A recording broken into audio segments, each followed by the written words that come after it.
మీ ఇంట్లో మొదటి కోటీశ్వరుడు మీరే అవ్వాలనుకుంటున్నారా? ఈ ఫైనాన్షియల్ వెబినార్ లో ఇప్పుడే జాయిన్ అవ్వండి. హలో రామ్ గారు. హాయ్ నారాజు. సరే, జనరల్గా మన ఫ్రెండ్స్ దగ్గర వాళ్ళు ఏదో అవసరానికి ఎక్స్పెక్ట్ చేసి మన దగ్గరికి వస్తూ ఉంటారు. కొన్నిసార్లు మనం నో అని చెప్పలేము. అది ఫినాన్షియల్ విషయంలో అయితే ఎస్పెషల్లీ మన పరిస్థితి తెలిసి కూడా మన మీద డిపెండ్ అయ్యి మన దగ్గరకు వస్తూ ఉంటారు కొంతమంది.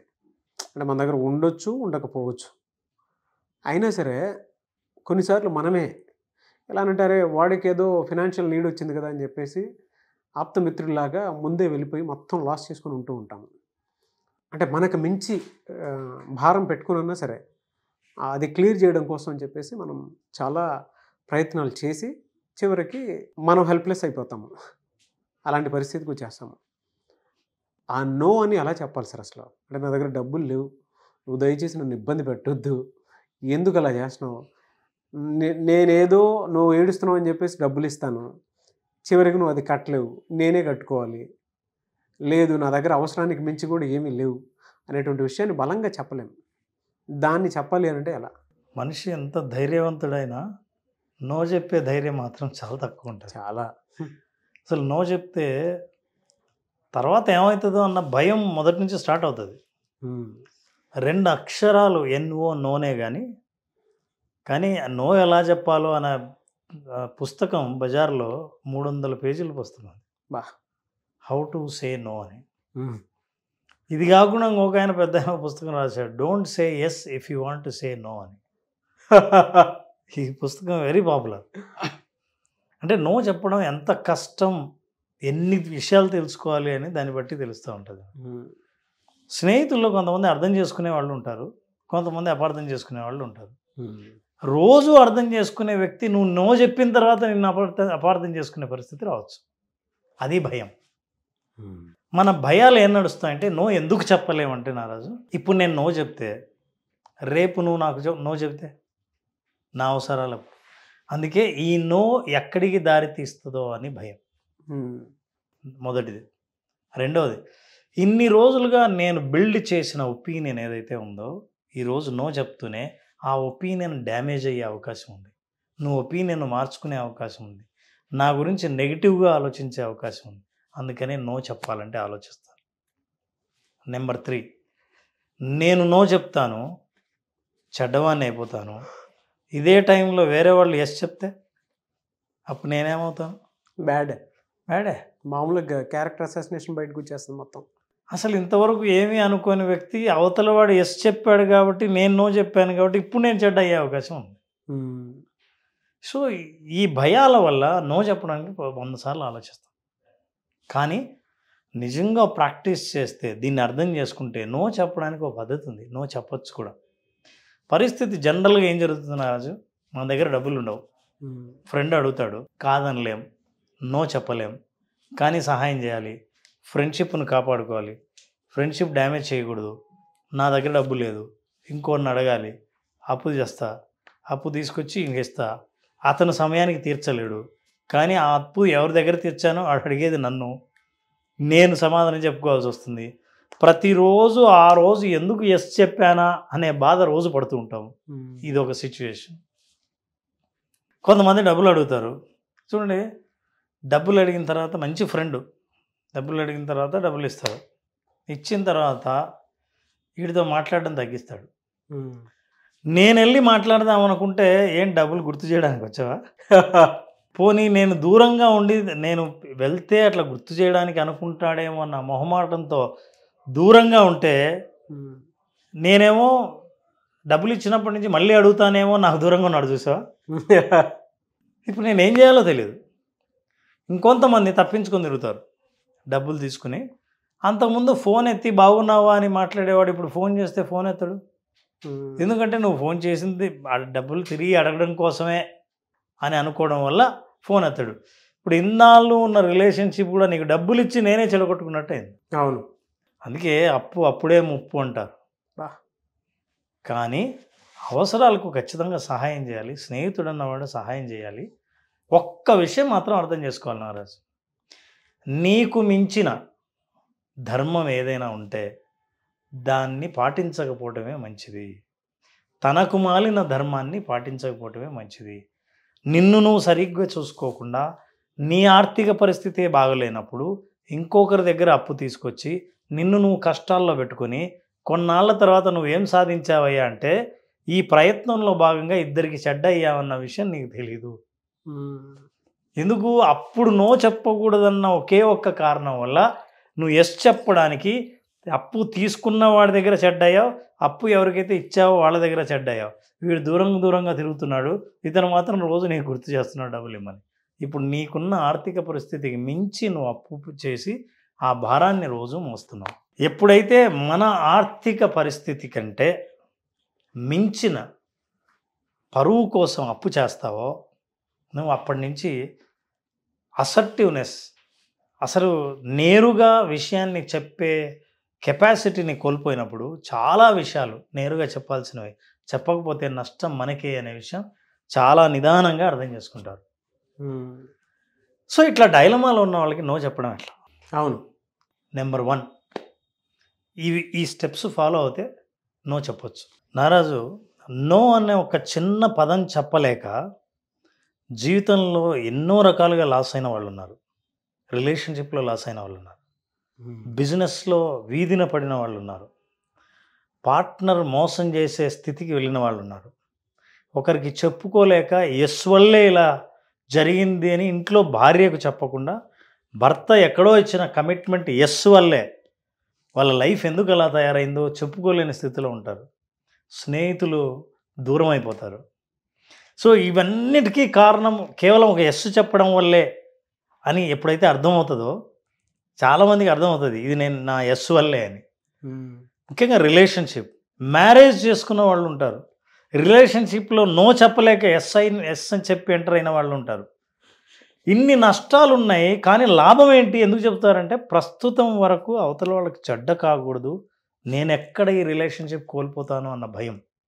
ఒక లీడర్ కనుక ఎస్ చెప్తే వాళ్ళ టీం తరపున ఆ భారం అంతా టీం మీద పడుతుందన్న విషయం లీడర్కి తెలియదు. నో చెప్పాల్సిన చోట చెప్పకపోతే ఆ టీం యొక్క అభిమానాన్ని సంపాదించుకోలేడు లీడర్. మా తరపున మీరు ఎస్ చెప్పారు, మా కెపాసిటీ కానీ మేము నిజంగా అది ఫుల్ఫిల్ చేయగలమా లేదా అని మీరు తెలుసుకోకుండా మీరు ఎస్ చెప్పడం వల్ల ఆ భారం అంతా మా మీద పడిందని అప్పుడు లీడర్కి ఇంతవరకు సంపాదించిన పేరును కూడా చెడగొట్టుకోవచ్చు. సో ఎస్ చెప్పిన ప్రతిసారి ఇట్లా నష్టాలు ఉంటాయని నేను చెప్పట్లే. నో చెప్పమని లోపల గట్ ఫీలింగ్ చెప్తున్నా సరే ఎస్ చెప్తారే వాళ్ళ నష్టాలు ఇలా ఉంటాయి. కాబట్టి మనం నో చెప్పాలనుకున్న చోట నో చెప్పకుండా నో లాంటిదే ఎలా చెప్పాలి, ఇతరుల మనసుల్ని బాధ పెట్టకుండా మన మనసులో మాట వాళ్ళకి స్పష్టంగా అర్థమయ్యేటట్టు ఎలా చెప్పాలి, ఇవి లైఫ్ స్కిల్స్ నాగరాజ్.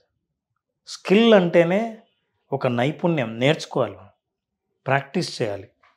ఇందులో ఏమేమి ఉన్నాయో మనం అర్థం చేసుకోవాలి.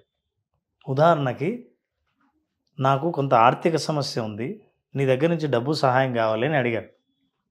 నువ్వు ఇవ్వలేని పరిస్థితిలో ఉన్నావు. నో, నేను ఇవ్వలేనని చెప్పాలి. నేను చెబితే ఏమనుకుంటాడో తెలియదు. ఒక్కోసారి దురదృష్టవశాత్తు అవతల ఎవరైనా డబ్బులు అడిగితే ఆ రోజే నీకు కమిట్మెంట్ ఉంటుంది, డబ్బులు ఉన్నా సరే ఇది నేను వేరే చోట ఇవ్వాల్సి ఉంది, నా దగ్గర లేదని చెప్పాలి. కానీ ఆ రోజే అడుగుతాడు, ఉందని చెప్పాలా, ఇది వేరే వాళ్ళకి ఇవ్వాలని చెప్పాలా, అవతలవాడు నమ్ముతాడో లేదో తెలియదు. అవును. What you need to understand, number 1 you need to be honest. ఇతరులకు సహాయం చేయాలన్న కోరిక ఉన్నా చెయ్యలేని స్థితిలో ఉన్నానన్న అని ఆనెస్ట్ అయితే నో ఎలా చెప్పాలో నేర్చుకోవచ్చు. అంటే మీరు ఆ నిజాయితీ ఉండాలి మీలో. అట్లా కాకుండా ఆ రియాలిటీలో కూడా ఉండాలి. రియాలిటీలో ఉండాలి. ఇలా కాకుండా డబ్బులు ఉండి సహాయం చెయ్యకూడదన్న ఉద్దేశం నీలో ఉంటే అప్పుడు నో చెప్పడం అన్నది డ్రామా అవుతుందే తప్ప రియాలిటీ కాదు. నా రియల్ టైం ఎక్స్పీరియన్స్ ఒకటి చెప్తాను సార్ మీకు. అంటే మనసు ఎలా చెప్పేస్తుంది అని అంటే నో అని చెప్పలేక టక్కన మాట ఇచ్చేస్తుంటాను. అదొక అలవాటుగా మారిపోతూ ఉంటుంది. బెస్ట్ ఎగ్జాంపుల్ నేనే. కొన్నిసార్లు నో అని చెప్పలేక చాలాసార్లు ఇబ్బంది పడే సందర్భాలు కోకొల్లు ఉన్నాయి. దానివల్ల నేను స్పాయిల్ చేసుకుంది ఎంత అని అంటే నా టైంతో పాటు మనీతో పాటు అన్నీ. అంటే వాళ్ళు ఏ రకంగా తయారయ్యారు అని అంటే మన మంచితనాన్ని కూడా అలవాటు కింద మార్చేసుకొని ఎలా పడితే అలాగా లాగడం స్టార్ట్ చేశారు. అది వాళ్ళ తప్పు కాదు. అదే చెప్తున్నాను. దాని నుంచి బయటపడడానికి ఏంట్రా ఇచ్చిన అవకాశం. అవును, అవకాశమే. ఒక మోడ్లో మనం ఎస్ అని చెప్పేసి బయటకు వచ్చేస్తాం అంతే. బట్ దాని తాలూకు ఎఫెక్ట్ ఎంతవరకు వెళ్తుందో అది నా కుటుంబం దాకా వెళ్తుందనే విషయం రీసెంట్ అర్థమైంది నాకు. అరే మనం ఒక చోట ఎస్ అని చెప్పేసి వచ్చేస్తున్నాము, అతి మంచితనం కూడా పనికిరాదు అనేటువంటి ఆలోచన. బట్ స్టిల్ లేదా అని అంటే కొంత ఉంది, బట్ దాన్ని ఓవర్కమ్ చేయాలనంటే ఎలా అనేది కూడా తెలియదు. ద ఫస్ట్ థింగ్, నిజంగా మీకు నో చెప్పాలని ఉండి బలవంతంగా తెలియక ఎస్ చెప్పాను అని అనుకుంటున్న వాళ్ళు ఫాలో అవ్వాల్సింది ఏంటంటే, number 1, you have to use I understand. First word, నేను అర్థం చేసుకోగలను మీ ఆర్థిక పరిస్థితి. ఒకవేళ నీ పరిస్థితి అయితే నేను అర్థం చేసుకోగలను, మీతో షూటింగ్ చేయాలి నేను అని ఫస్ట్ యూ అండర్స్టాండ్. నేను మిమ్మల్ని అర్థం చేసుకున్నాను అన్న విషయం అవతల వాళ్ళకి అర్థమయ్యేటట్టు చెప్పాలి. ఇంకా మీరేం నో చెప్పలేదు, ఏం చెప్పలేదు, అవతల వాళ్ళ సమస్యను అర్థం, మీ ఆర్థిక పరిస్థితి నాకు అర్థమైంది అండ్ ఐ అండర్స్టాండ్ అని వాళ్ళ అవసరాన్ని మీరు చెప్పిన తర్వాత నెక్స్ట్ సెంటెన్స్ ఏంటంటే, now you speak your mind. I'm sorry, I cannot do it because reason చెప్పండి. ఇప్పుడు I'm sorry I cannot do it అన్నప్పుడు అసర్టివ్గా ఉండాలి. ఇప్పుడు నేను చేయలేను, నేను ఇప్పుడు ఇవ్వలేను, ఇప్పుడు ఎస్ అనలేను, నేను మీతో రాలేను, మీరు చెప్పింది ఒప్పుకోలేను, మీరు చెప్పింది నేను సమ్మతించను అని అనటంలో అసర్టివ్గా ఉండాలి. చెప్పి, ఎందుకంటే నా టైం వేరే వాళ్ళకి ఇవ్వాల్సి ఉంది, ఈ డబ్బు ఇంకో చోట కట్టాల్సి ఉంది, ఈ మాట ఇంకోరికి ఇచ్చాను ఆల్రెడీ, ఈ విషయాన్ని కారణం చెప్పి the last one is alternative. మీరు నిజంగా అవతల వ్యక్తి మీద శ్రద్ధ ఉండి మీరు నో చెప్తున్నారని, అవతల వాళ్ళ సమస్యలో ఉన్నారని అర్థం చేసుకున్న తర్వాత ఇంకో ఆల్టర్నేటివ్ సలహా ద్వారా వాళ్ళ సమస్య ఎలా పరిష్కరింపబడవచ్చో మీరు ఒక్క సలహా ఇస్తే, మీరు చేయకపోయినా, నేను అవతల వాళ్ళు ఏదో మీరు మంచి అవుతారని నేను అన్నాను, వాళ్ళు అడిగిన సహాయానికి మీరు నో చెప్పడం ద్వారా ఈ రకంగా అమ్మయ్య మీరేం చెడ్డవ్వరు అని నేను అన్నాను. కానీ మీరు వెంటనే నో చెప్పడం కంటే ఈ రకంగా నో చెప్పడం ద్వారా అవతల వాళ్లకు మీ పట్ల ఉన్న నెగటివ్ ఫీలింగు చాలా డ్రాస్టిక్గా తగ్గే అవకాశం ఉంది. వాళ్ళు మిమ్మల్ని అర్థం చేసుకునే అవకాశాన్ని మీరు ఇచ్చినట్లు అవుతుంది. మీ ప్రాబ్లంని నేను అర్థం చేసుకున్నాను, కానీ నేను మీకు సహాయం చేయలేను, ఎందుకంటే ఇది. అవును, రేపు మనం ఈ షూటింగ్ ఎందుకు చేయకూడదు? ఎంత బాగుంది, ఆల్టర్నేటివ్ ఇచ్చాను, నో చెప్పాను, ఇప్పుడైతే కుదరదని చెప్పాను, కారణం చెప్పాను, నేను అర్థం చేసుకుంటాను, మీరు చాలా దూరం నుంచి వచ్చారు, ఖచ్చితంగా మీకు షూటింగ్ చేయాల్సి ఉంది అని మీరు అర్థం చేసుకున్నారు, ఆల్టర్నేటివ్ ఇచ్చారు, ఎందుకు మీరు ఇప్పుడు చేయలేరో చెప్పారు. చెప్పిన తర్వాత ఇంకా అయిపోయింది. ఇంకోటి చాలామంది చేసే తప్పు ఏంటంటే, నో తర్వాత ఎంత ఎక్కువ మాట్లాడితే అంత ప్రమాదం.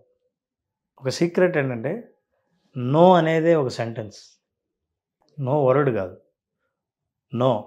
ఎందుకంటే అండి, నా పరిస్థితి ఏంటంటే, మొన్న ఏం జరిగిందంటే, మీరు ఎంత ఎక్కువ చెప్తుంటే అంత అవతల వాళ్ళకి మీ మీద అనుమానం వస్తుంది. No is the sentence. అవతల వాళ్ళు బలవంత పెట్టారనుకోండి, చెప్పాల్సింది చాలా సాఫ్ట్గా అంటే, నా సమాధానం ఆల్రెడీ మీకు చెప్పాను, నేను చేయలేను, ఇంకే రకంగా అయినా సహాయం చేయగలనా, డబ్బు తప్ప, ఈరోజు సమయం తప్ప ఇంకే రకంగా చేయగలనా. సో ఇట్లా అనడం ద్వారా, ఏమైనా నాకు డబ్బులు ఇస్తావా, ఎందుకు, నా బండిలో పెట్రోల్ లేదు, పట్టించుకోవాలి, డబ్బులు లేవు, సారీ నా దగ్గర డబ్బులు లేవు, కావాలంటే నా బండి ఇస్తా, వెళ్ళి నువ్వు ఎక్కడికో వెళ్ళి రావచ్చు. So I'm giving you alternative. ఇది ఒక పద్ధతి. నాకు రియాలిటీ అర్థమైంది.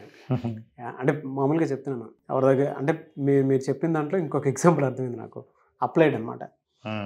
ఎవరైనా ఆర్థిక సాయం అని చెప్పి అవసరం అయితే ఇస్తాం, లేదు అని అంటే తెలిసి కావాలని అడుగుతున్నారు అని అంటే కావాలంటే అప్పిస్తాను, నా దగ్గర లేదని చెప్పేసి అంతే. నిజమే కదా సార్? డబ్బులు అడిగితే నీకు అప్పిస్తాను కావాలంటే, నా దగ్గర అయితే డబ్బులు లేవు, నీ పరిస్థితి నాకు అర్థమైందని చెప్పేసి అంతే. ఇంకా అంటే రిలేషన్షిప్ బ్రేక్ అవుతుందేమో అన్న భయం నుంచి బయటపడాలంటే I understand, I cannot help, perfect no. ఇది నోనే ఉండక్కర్లా, ఇలా చెప్పొచ్చు నో అని. ఒకవేళ చివరిలో మీరు చెప్తుంటే నో చెప్పి ఇంకా అవతల ఏం మాట్లాడక్కర్లా. నిజంగా మీ స్నేహితుడైతే మీ నోను అర్థం చేసుకుంటాడు, మీ నోను అర్థం చేసుకోలేదంటే మీ స్నేహితుడు కాదని అర్థం. మీ స్నేహితుడు కాకుంటే ఎస్ అంటే అనుకున్నంత నో అంటే అంత రిలేషన్షిప్ ఉండదేమో అనే భయం కూడా అక్కర్లా. ట్రూ అండి. ఫ్రెండ్ కాదు కాబట్టి. బాగుంది sir, very good analysis. So no ఎలా చెప్పాలో పర్ఫెక్ట్గా చెప్పారు. చాలామంది విజువలైజేషన్ క్లాస్ అడుగుతూ ఉన్నారు, అండ్ మీ దగ్గర పర్సనల్ కోచింగ్ తీసుకుందాం అనుకునేటువంటి వాళ్ళు ఉన్నారు, ప్రొఫెషనల్గా మారదాం అనుకునేటువంటి వాళ్ళు ఉన్నారు, అండ్ పర్సనల్గా వాళ్ళ జీవితాల్లో ఏదైతే మానసిక సమస్యలు ఉన్నాయో దాని నుంచి బయటపడదాం అనుకునేటువంటి వాళ్ళు చాలామంది ఉన్నారు. అండ్ విజువలైజేషన్ క్లాస్లో, బేసిక్ క్లాస్లో అటెండ్ అవ్వాలి అనుకునేటువంటి వాళ్ళు కూడా ఉన్నారు. సో క్లాస్ ఎప్పుడు ఉండే అవకాశం ఉంటుంది? నారాజు మే 20వ తేదీన మే 20 బేసిక్ విజువలైజేషన్ క్లాస్ని మేము స్టార్ట్ చేస్తున్నాం. ఈ క్లాస్ అటెండ్ అయిన వాళ్ళు కేవలం నాలెడ్జ్ కాకుండా ఎక్స్పీరియన్స్ని గెయిన్ చేస్తారు. అసలు మార్గం ఏది కాదు, ఆ మార్గంలో వాళ్ళు ప్రయాణించి వస్తారు. అంటే ఆన్లైన్లో అటెండ్ అయినా సరే ఆ ప్రయాణ అనుభవం ఎట్లా ఉంటుందో మనం చాలామంది ఫీడ్బ్యాక్లో కూడా విన్నాం. అట్లాంటి అనుభవం ఎప్పుడో జీవితంలో ఒక్కొక్కసారి కలుగుతుంది.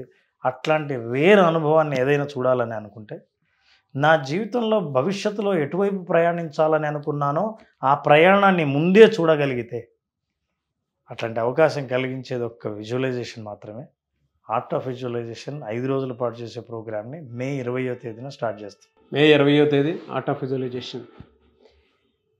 మీకుండేటువంటి సమస్య ఏదైనా సరే, సో దాన్ని మీ బ్రెయిన్తోనే మీరు క్లియర్ చేసుకోవాలి అనుకునేటువంటి వాళ్ళు, సమస్య ఏదున్నా సరే దానికి ఒక సరైన అవగాహనతో క్లియర్ చేసుకుందాం అనుకునేటువంటి వాళ్ళు, స్క్రీన్ మీద మీకు కాంటాక్ట్ నెంబర్ కనిపిస్తుంది, దాన్ని మీరు కాల్ ఆర్ మెసేజ్ వాట్సాప్ చేసి వెంటనే మే 20వ తారీఖు విజువలైజేషన్ క్లాసెస్ జరుగుతున్నాయి, దానికి మీరు కాల్ ఆర్ మెసేజ్ వాట్సాప్ చేసి వెంటనే ఎన్రోల్ చేసుకోండి.